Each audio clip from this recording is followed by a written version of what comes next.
So question number 39. So question number 39 என்னடா சொல்லிக்கிறான்? Letters கொடுத்துக்கிறோம் அசோசியேஷன்.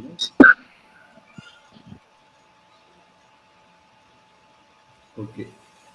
இது 1 மார்க் 2 மார்க் போடலாங்க. இது கரெக்ட்ல பாத்துக்கோங்க.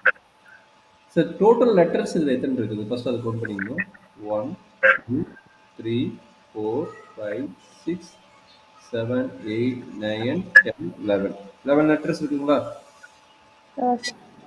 ஓகே. அப்ப n ஆஃப் s வந்து 11 letters. Sir first one question என்ன கேக்குறாங்க ஈவென்ட் பபிள்ஸ் கேக்குறாங்க. இதுல இருக்கிற பபிள்ஸோட ப்ராபபிலிட்டி என்ன கேக்குறாங்க. சரிங்களா? Okay sir.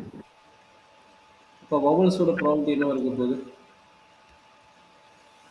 Sir first bubbles யார் யார் இருக்கிறா? ஏ இ ஐ ஓ யூ. அப்ப ஏ ரெண்டு டைம் ஏ வராங்க. ஏ ஏ ரெண்டு டைம் இருக்கிறாங்க. ஓ எத்தனை டைம் இருக்கிறோம்? ஓவும் ரெண்டு டைம் இருக்கிறோம். அப்போ ஓ ரெண்டு டைம் வராங்க. ஓ வந்துச்சு. ஐ எத்தனை டைம் வராங்க? ரெண்டு டைம் வராங்களா? கரெக்டாமா?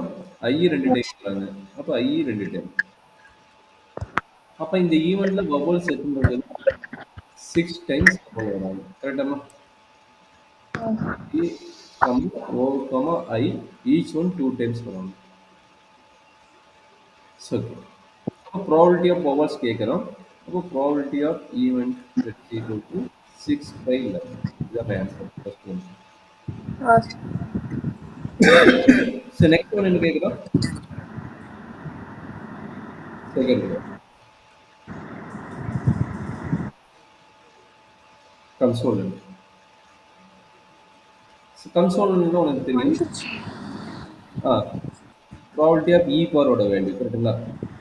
வவல்ஸ்னா மீடியம் வரனோடது. அப்போ 1 மைனஸ் 6/11 எழுதிட்டோம். தட் இஸ் ஈக்குவல் டு 5/11 வந்துடும். கரெக்டாமா? சார். இல்லைன்னா நீ தனியா கண்டுபிடிச்சாலும் ஓகே. தனியா யாரெல்லாம் இருக்கான்னு சொல்லி ஃபைண்ட் அவுட் பண்ணாலும் ஒன்றும் ப்ராப்ளம் கிடையாது. சரியாம்மா? Third one. தேர்ட் ஈவன் என்ன சொல்றான்? எஸ்சி எவ்வளவு இருக்குதோ அதனோட வேல்யூஸ் கேட்குறோம். இது வந்து ஈஸிங்க கேட்டுருங்க. அப்போ எஸ்சி எவ்வளவு வேல்யூஸ் இருக்கிறாங்க நம்மளோட கொஸ்டின்ல? 1 2 ரெண்டே ரெண்டு எஸ் தான் இருக்கிறாங்க. எஸ் ரெண்டு தான் இருக்கிறோம், மற்ற யாரும் இல்லை. அப்போ என்ன பி3 வந்து 2 வருது. என்ன பி3 is 2. Therefore, probability of E3 is also 2/11. 2/11. Letters கேட்டு கேட்குற கொஸ்டின் 2 மார்க்ல